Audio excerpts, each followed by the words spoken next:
মঙ্গলবার মহারানী তুলসীবতী বালিকা বিদ্যালয়ে কনফারেন্স হলে পশ্চিম ত্রিপুরা জেলার উদ্যোগে দুদিনব্যাপী জেলা স্তরের কিশোরী উৎকর্ষ মঞ্চ অনুষ্ঠানের শুভ উদ্বোধন হয়। অনুষ্ঠানে শুভ উদ্বোধন করেন মেয়র দীপক মজুমদার ও বিধানসভার মুখ্য সচেতক কল্যাণী রায়। বিধানসভার মুখ্য সচেতক কল্যাণী রায় জানান, ছাত্রীদের একটি গুরুত্বপূর্ণ প্ল্যাটফর্ম হল কিশোরী উৎকর্ষ মঞ্চ। এদিন পশ্চিম জেলা ভিত্তিক কর্মসূচি শুভ উদ্বোধন হয়। দুদিনব্যাপী চলবে এই কর্মসূচি। ছাত্রীদের তাদের নিজ দক্ষতা তুলে ধরতে পারবে, এতে করে তাদের মধ্যে অনুপ্রেরণা বাড়বে। আগামী দিনে মেয়েরা এতে করে শ্রেষ্ঠত্ব প্রমাণ করার সুযোগ পাবে বলে জানান মুখ্য সচেতক কল্যাণী রায়।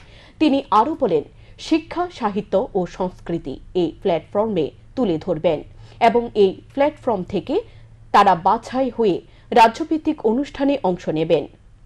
তারপর দেশের প্ল্যাটফর্মে তারা অংশ নেবে বলে জানান কল্যাণী রায়। অনুষ্ঠানের মধ্য দিয়ে ছাত্রী সহ বিশিষ্ট সম্মানিত মহিলা ব্যক্তিদের সংবর্ধনা জানানো হয়।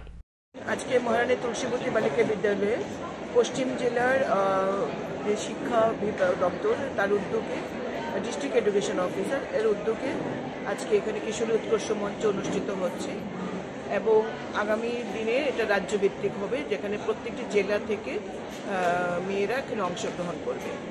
কিশোরী উৎকর্ষ মঞ্চ আসলে এমন একটি প্ল্যাটফর্ম যেখানে এই রাজ্যের প্রতিভাবান মেয়েরা যারা শৈশব থেকে কৈশোর এসছে, যৌবনের প্রাক মুহূর্তে যে কিশোরীরা, তারা তাদের মেধা, তাদের মনন, চিন্তা শক্তির বিকাশে এটা একটা গুরুত্বপূর্ণ প্ল্যাটফর্ম।